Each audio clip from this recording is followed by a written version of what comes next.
Toronto Blue Jays Nation. Hold on tight, because the blue and white roller coaster is at its peak. On one side, Shohei Ohtani turned into a nightmare in the flesh in Game 3 of the World Series. 2 doubles, 2 home runs, and a sequence that made the Jays' pitching staff look like a puzzle scattered across the floor. The response? A bold, almost desperate decision. Stop pitching to him. John Schneider made it clear. Sometimes, the best way to face a monster is simply get out of the way. But while the Rogers Center is still processing that strategic choice, a completely unbelievable story came from the north. The Minnesota Twins tried to undo the trade for Louis Varland using a playground clause called Takesies Backsies. Yes, that's right.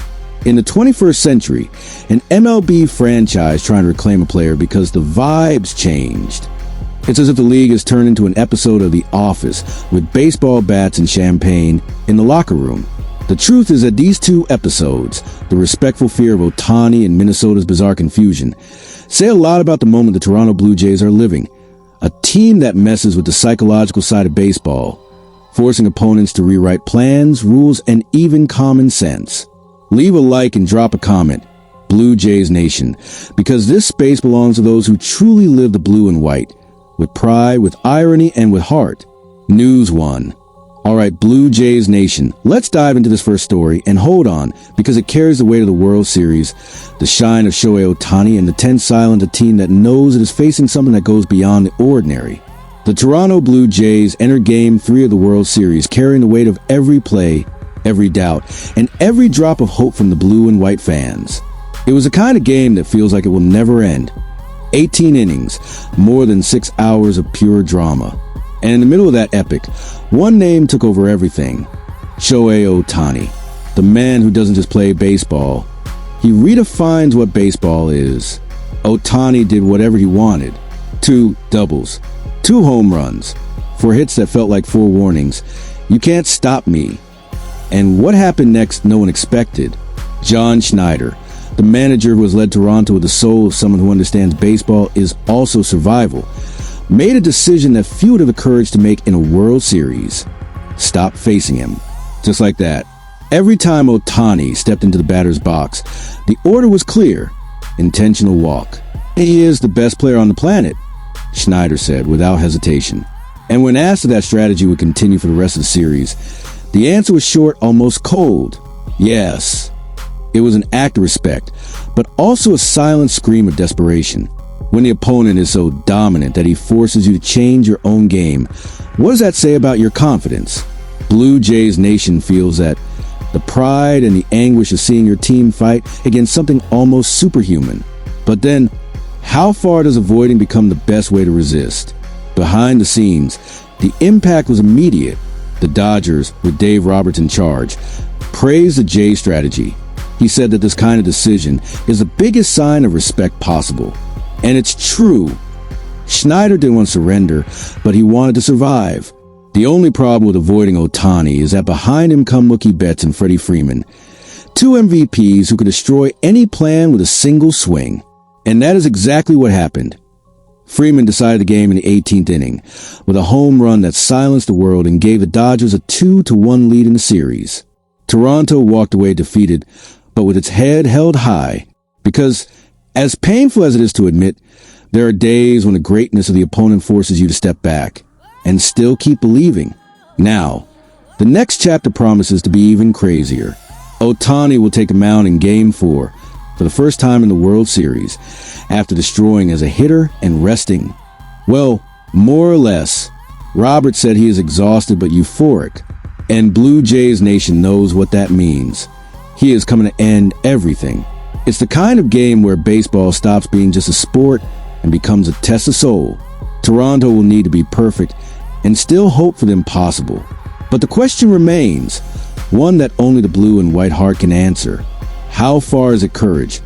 And how far is it fear to stop facing the best player in the world?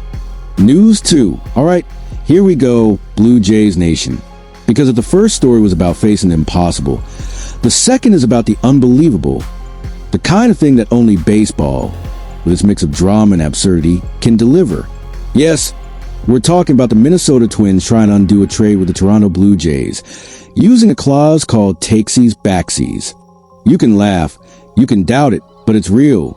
It all started months ago, when Toronto acquired pitcher Louis Varland from the Twins, sending Alan Rodin and Kendry Rojas in return.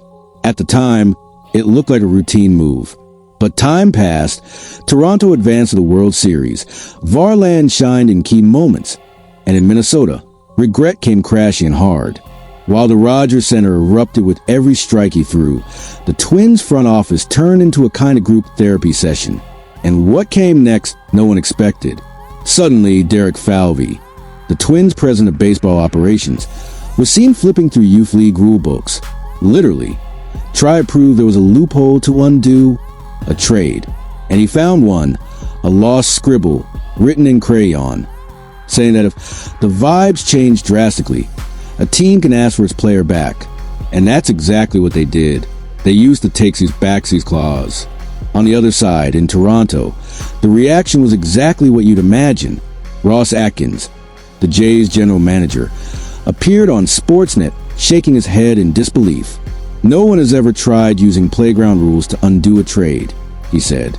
And who can blame him? Toronto, a team that fought, improved, and reached the World Series with sweat and merit, now faces a request for a refund due to a vibe change. The irony is perfect. Varland, who had already become an important bullpen piece, and even the team's locker room barker, now finds himself stuck in a sports limbo. I thought I was in Canada now, he said. I even learned how to say sorry properly. The situation became so bizarre that Commissioner Rob Manfred had to step in, confirming that the clause was unprecedented, but technically allowed. In other words, baseball has crossed into the surreal. Behind the scenes, the mood in Minnesota is complete chaos. There's a welcome back Louis banner hanging right next to a thank you for everything Louis banner. Meanwhile, Toronto watches from afar, maybe with a smirk, because if there's one clear sign that the team did everything right, it's when the opponent tries to undo what they did. The Twins say it's due to bullpen needs, but the truth is simple. They regret underestimating what Toronto was building. Deep down, this reveals something bigger. While Blue Jays Nation celebrates every play, some franchises are starting to realize that Toronto is no longer a rebuilding project. It is a franchise others now look up to.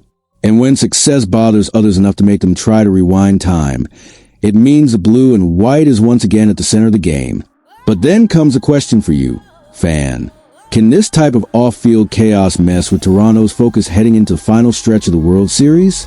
So take a deep breath, Blue Jays Nation, because this is a moment where we put everything together, the absurd, the tension, the pride, and understand what it truly means to wear Toronto's blue and white. On one side, the duel with Shohei Ohtani showed how baseball can be cruel and magnificent at the same time.